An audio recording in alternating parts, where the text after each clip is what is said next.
घने जंगल में तुनी नाम की एक छोटी चतुर चिड़िया रहती थी। एक रात आसमान से एक चमकदार रोशनी जमीन पर गिरी।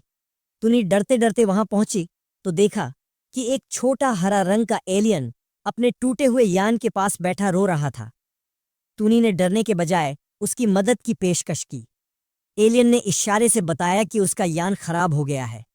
तुनी जंगल के जानवरों से मदद मांगकर लकड़ी, पत्ते और औजार लाई। सबने मिलकर एलियन के यान की मरम्मत की। तुम्हारा साचा दोस्त वही होगा जो तुम्हारी वीडियो लाइक और सब्सक्राइब करेगा।